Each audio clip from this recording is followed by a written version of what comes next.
পুলিশের অভিযানে আন্তঃরাজ্য মাদক পাচার চক্রের পর্দাফাঁস।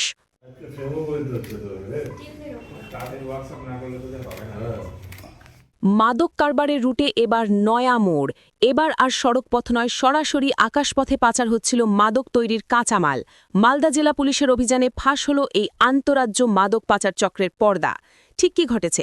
মালদার পুলিশ সুপার অভিজিৎ বন্দ্যোপাধ্যায় জানিয়েছেন, কলকাতা এবং গোয়া থেকে মোট 4 জন মাদক কারবারিকে গ্রেফতার করেছে পুলিশ। ধৃতদের জিজ্ঞাসাবাদ করে উঠে এসেছে এক বিস্ফোরক তথ্য। পাচারের অভিনব ছক। মণিপুর থেকে বিমানে করে সরাসরি কলকাতায় নিয়ে আসা হতো ব্রাউন সুগারের কাঁচামাল। কলকাতা থেকে সেই কাঁচামাল সড়ক পথে চলে আসত মালদার কালিয়াচকে। কালিয়াচকে ফিনিশড প্রোডাক্ট অর্থাৎ ব্রাউন সুগার তৈরির পর তা ছড়িয়ে দেওয়া হতো দেশের বিভিন্ন প্রান্তে। মাদকমুক্ত সমাজ গড়তে মালদা পুলিশের এই তৎপরতা সত্যিই প্রশংসনীয়। এই চক্রের সাথে আর কে কে জড়িত তা খতিয়ে দেখছে পুলিশ। আমরা 31 জানুয়ারি কলকাতার নিউ টাউনের বেলাজিও অ্যাপার্টমেন্ট থেকে নির্দিষ্ট খবরের উপর ভিত্তি করে দুজন অ্যাকিউজকে আমরা অ্যারেস্ট করি। একজনের নাম ডালিম, একজনের নাম বেনারু। এই দুজনকে অ্যারেস্ট করে আমরা তাদেরকে ওখান থেকে নিয়ে এসে কোর্টে ফরওয়ার্ড করি এবং আমরা তাদেরকে রিমান্ডে নিই।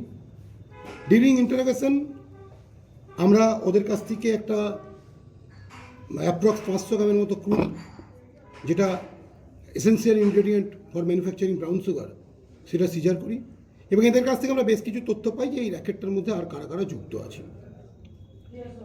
এদের সাথে আমরা আরও 4 জনের নাম পাই এবং এটা খবর পাই যে এই 4 জন অলরেডি হিমাচল প্রদেশে আছে এবং যারা অ্যারেস্ট হয়েছে বেনারুল এবং ডালিম, তাদেরও হিমাচল প্রদেশ ঘুরতে যাওয়ার কথা ছিল। আমরা সঙ্গে সঙ্গে হিমাচল প্রদেশে তাদের ট্র্যাক করার চেষ্টা করি, কিন্তু এই খবরটা পাওয়ার সাথে সাথেই তারা হিমাচল প্রদেশে তাদের যে লোকেশন সেটাও চেঞ্জ করে নেয় এবং তাদের ফোন নাম্বারও যেগুলো ছিল সেগুলো অফ করে দেয়। সো আমাদের এই টেকনিক্যাল এবং ম্যানুয়াল যে ইনফরমেশান পাওয়ার যে প্রবাবলি পসিবিলিটি ছিল সেগুলো অলমোস্ট স্টপ হয়ে যায়। কিন্তু আমরা কন্টিনিউয়াস এবং মেটিকুলাস চেস করতে থাকি এবং আমরা একটা লিড পাই যে তারা গুরগাঁওয়ের কোথাও নিজেদেরকে অ্যাবসকন্ড করে হাইড করছে। আমরা আমাদের যে কন্টিনিউয়াস এবং ইন্টেন্সিভ এফোর্টস সেটা আমাদের জারি ছিল। আমরা একটা স্পেশাল টিম তৈরি করি। SDPO Kaliachak, ASP Gajol, DSP crime, আমাদের যে অ্যাডিশনাল এসপি হেডকোয়ার্টার, অন্যান্য যে অফিসাররা আছে যারা টেকনিক্যাল ম্যাটারগুলো দেখে, এসওজি অ্যান্ড আমাদের সিএমজি, সবাইকে নিয়ে আমরা একটা টিম তৈরি করি। কারণ এই কেসটা আমাদের কাছে খুব ইন্টারেস্টিং ছিল এবং খুব এর গ্র্যাভিটিটা অনেক বেশি ছিল। Sensing the gravity of the case আমরা একটা এক্সপার্ট টিম তৈরি করি। সেই টিম কন্টিনিউয়াস এদেরকে ট্র্যাক করা শুরু করে।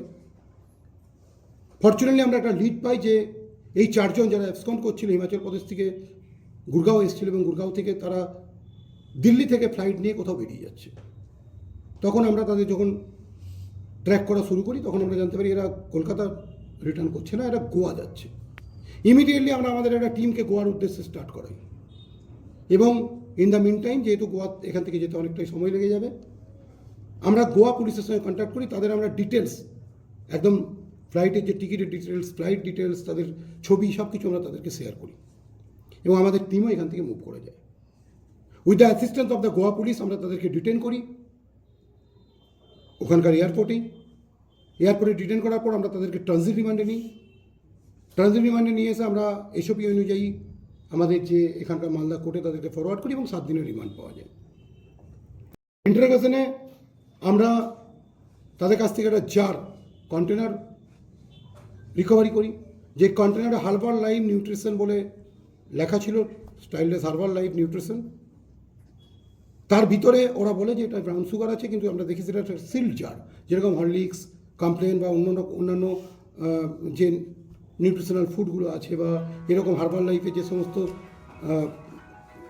কন্টেনার থাকে সেভাবে এই কন্টেনারটা একদম সিল্ড প্যাক ছিল। আমরা কিট টেস্ট করে দেখি প্রাইমারিলি এটা ওই কন্টামিনেন্ট আর্টিকেল বলে হয়। আমরা সেটা সিজার করেছি। আমরা সিজ করে এটাকে তারা এখন আমাদের কাস্টোডিতে আছে। আমরা তাদেরকে আরও ইন্টারোগেট করছি। ডিউরিং ইন্টারোগেশন অফ দ্য ডালিম অ্যান্ড বেনারুল আমরা দুটো জিনিস জানতে পারি তাদের লাইফস্টাইল সম্বন্ধে, যে তারা ওই কলকাতাতে থাকছিল, কলকাতা থেকে এই ব্যবসাটাকে মনিটর করছিল। এখানে তাদের র্যাকেটসের বেশ কিছু লোক, আমাদের মোজামপুর বা কালিয়াচক এরিয়াতে তাদের বেশ কিছু র্যাকেটিয়ার্সের আমরা নাম পাই।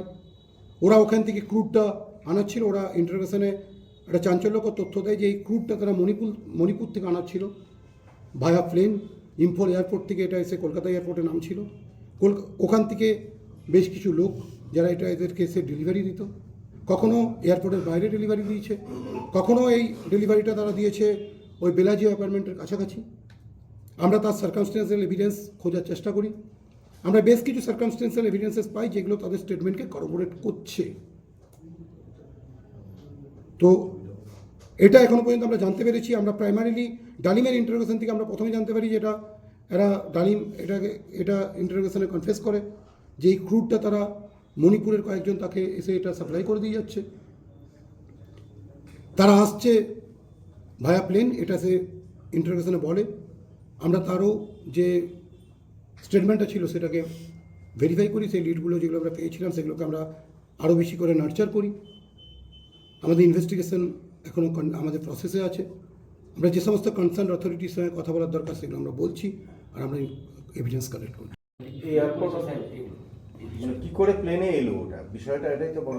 এরা যেটা স্টেটমেন্ট এদের যে ইন্টারোগেশনের সময় এরা যেটা কনফেস করেছে যে এরকম একটা সিল প্যাকেটে এগুলো এরা এটা পেয়েছে, এবং যারা এটা ডেলিভারি করার জন্য আসতো তাদের কাছ থেকে ওরা জানতে পেরেছে বা তারা নিজেরাও দেখেছে যে একটা সুটকেসে নিয়ে আসতো। এই লাগেজ ব্যাগগুলো যেগুলো থাকে সেই লাগেজ ব্যাগের মধ্যে ক্লোথস এবং আদার ফুড ম্যাটেরিয়াল, ফুড স্টাফের সঙ্গে তারা এগুলো রাখতো এবং সেভাবেই তারা এগুলো নিয়ে আসতো। স্যার স্ক্যানারটা তো ভালো বলে সব কিছু।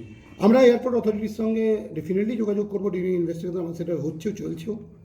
আমরা বাকি যে জিনিসগুলো আসছে, যে জিনিসগুলো পাচ্ছি সেটা আপনাদের পরবর্তীকালে জানাবো।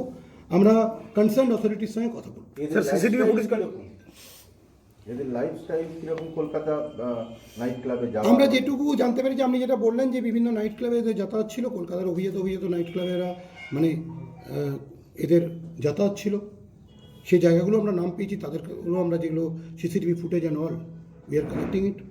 এরা খুব মানে লাক্সুরিয়াস লাইফস্টাইল সেটা এরা লিড করতো। এরা হাই এন্ড ভেহিকেল ইউজ করতো এদের মুভমেন্টের জন্য। আমরা এদের যখন অ্যারেস্ট করেছি, ইভিন আমরা খুব রেপুটেড অ্যান্ড ব্র্যান্ডেড কোম্পানির জামা কাপড় যেগুলো এদের অ্যাভেল করার কথা নয় জেনারেলি, সেগুলো তারা ইউজ করতো। অ্যাজ ওয়েল অ্যাজ তাদের লাইফস্টাইলটা খুব মানে একদমই লাক্সুরিয়াস টাইপের একটা লাইফস্টাইল ছিল। মাদকের কাঁচামাল আনা নেওয়াতে বিমান যোগ কি এই প্রথম পাওয়া গেল? আমরা এটাতে যে এই চেষ্টা আমরা করছি, যে ড্রাইভ আছে, তাতে আমরা এটা শুনেছিলাম যে এরকম একটা যোগ আছে, কিন্তু কখনোই আমরা স্পেসিফিক কিছু পাইনি। এই প্রথমবার আমরা স্পেসিফিক্যালি পেলাম, যেখানে আমরা সার্কামস্টেন্সিয়ালি কিছু এভিডেন্স পেয়েছি, একদম ফ্লাইটের টিকিট পর্যন্ত পেয়েছি, সিসিটিভির কিছু ফুটেজ পেয়েছি, যেগুলো আমরা ইনভেস্টিগেশন স্বার্থে এক্ষুনি আপনাদের সামনে নিয়ে আসতে পারছি না। সেই অর্থে তো এটা প্রথমবার পাওয়া গেল। এর আগে আমরা ট্রেনে পেয়েছি, বাসে পেয়েছি, স্মল ভেহিকেলে পেয়েছি, এবং কখনো কখনো ইন্টারভেশনে উঠে এসছে যে জলপথকেও ইউজ করেছে। এই আকাশপথ ইউজের কথাটা আমরা ওই প্রথমবারই স্পেসিফিক্যালি পেলাম।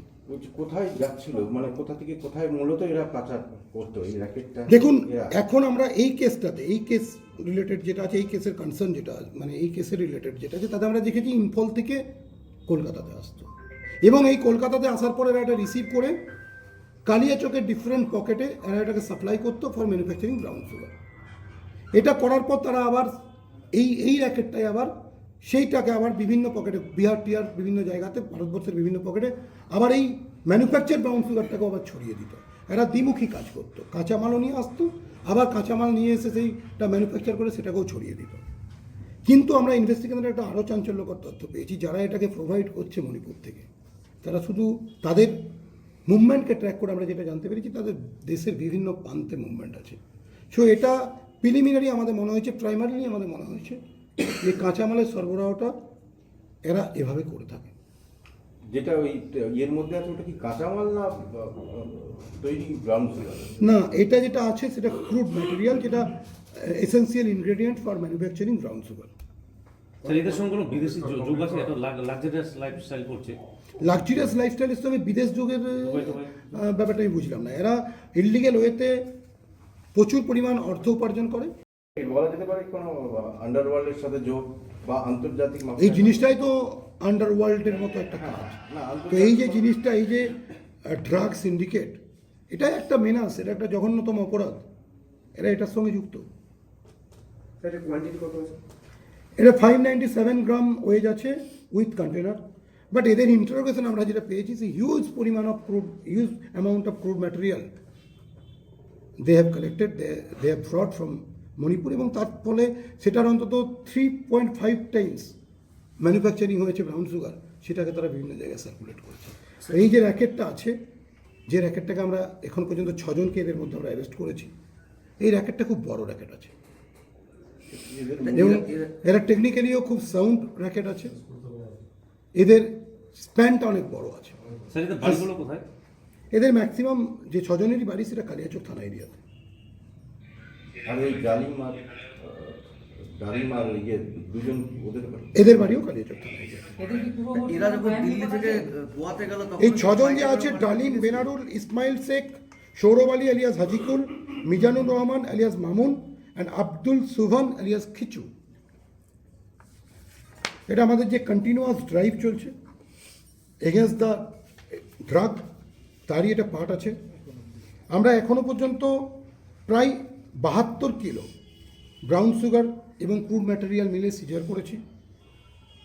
আর শতাধিক, আমি আগেই বলেছি, শতাধিক অ্যারেস্ট হয়েছে। মোর দেন 120 আমাদের অ্যারেস্ট হয়েছে এই ব্রাউন সুগার র্যাকেটের সঙ্গে যারা যুক্ত ছিল কতদিনের মধ্যে এটা? প্লাস 2 মান্থে। সাহেব, এদের কি পূর্ববর্তী কোনো ক্রিমিনাল রেকর্ড আছে যাদেরকে ধরা হয়েছে? আমরা ডিফারেন্ট সময়ে যখন অন্যান্য অ্যাকিউজদেরকে ইন্টারোগেট করেছি, এদের নাম সারফেসে এসেছিল বলেই আমরা তাদেরকে ট্র্যাক করছিলাম। এই ট্র্যাকের ফলেই, কন্টিনিউয়াস ট্র্যাক যে আমাদেরটা আমরা করি, সেটাতে ফলেই প্রথম ডালিম এবং বেনারুল ধরা পড়ে। এবং ডালিম এবং বেনারুলেরও হিমাচল প্রদেশ চলে যাওয়ার কথা ছিল, যেটা বলছিলেন আপনারা। আমরা এদের মুভমেন্ট প্যাটার্ন ট্র্যাক করে দেখেছি, যারা কখনো গোয়া ঘুরতে যায়, কখনো হিমাচল প্রদেশ ঘুরতে যায়, কখনো উত্তরাঞ্চল ঘুরতে যায়। এরা সবসময় অন মুভ থাকে, এরা মোবাইলকে ইউজ করে 2-1 জনকে রেখে পুরো র্যাকেটটা এরা মনিটর করে, এবং এদের এত মুভমেন্ট এত বেশি থাকে যে এদেরকে ট্র্যাক করাটা অনেক বেশি জটিল হয়ে যায়। মানিকচকে আমরা আমাদের যে কিউআর কোড আমরা চালু করেছি তার মাধ্যমে, এবং বিভিন্ন সময় বিভিন্ন ব্যক্তি আমাদের যে ফোন নাম্বারে ফোন করে একটা জায়গায় খবর দিচ্ছিল সেখানে মাদকের কারবার চলছে, আমরা সেখান থেকে একজন অ্যাকিউজকে অ্যারেস্ট করেছিলাম যে একদম অ্যাক্টিভ পেডলার। পরবর্তীকালে আবার খবর আসে যে ওখানে বেশ কিছু যুবক ওখানে যায় মোটরসাইকেল নিয়ে, তারা ওখানে কিছু লোক পুড়িয়া বিক্রি করে, লোকাল ভাষায় পুড়িয়া বলে। তো পুলিশের একটা টিম যায়, তো তাদের সাথে যে কারবারিরা ছিল তাদের ধস্তাধস্তি হয়, কনফ্রন্টেশন হয়। পরবর্তীকালে পুলিশের বড় টিম যায়। আমরা সেদিনই 2 জনকে অ্যারেস্ট করেছি, 8টা মোটর বাইক বাজেয়াপ্ত হয়েছে। আমাদের কাছে আমি খুব ক্লিয়ারলি, লাউড অ্যান্ড ক্লিয়ার ওয়েতে বলছি, যে বা যারা মাদক কারবারের সঙ্গে যুক্ত থাকবে তাদের এগেনস্টে উপযুক্ত ব্যবস্থা নেওয়া হবে। এবং কেউ যদি এই ব্যাপারটাতে মনে করে যে পুলিশের সঙ্গে বা এই ধরনের কোনো কাজ করলে তারা সেটাকে সেফগার্ড পাবে, এটা হবে না। আমরা ওই কেসে 2 জনকে অ্যারেস্ট করেছি, বাকিরা অ্যাবসকন্ড করছে। যে বা যারা এই ঘটনার সঙ্গে যুক্ত আছে তাদের এগেনস্টে কঠোর ব্যবস্থা নেওয়া হবে। একদম উপযুক্ত আইনগত ব্যবস্থা নেওয়া হবে। কারা ইনভলভ স্যার কিছু পেয়েছে? আমরা একটা কমপ্লেন পেয়েছি, আমরা অ্যালিগেশনকে ভেরিফাই করব, যে বা যারা যুক্ত থাকবে তার এগেনস্টে উপযুক্ত ব্যবস্থা নেওয়া হবে।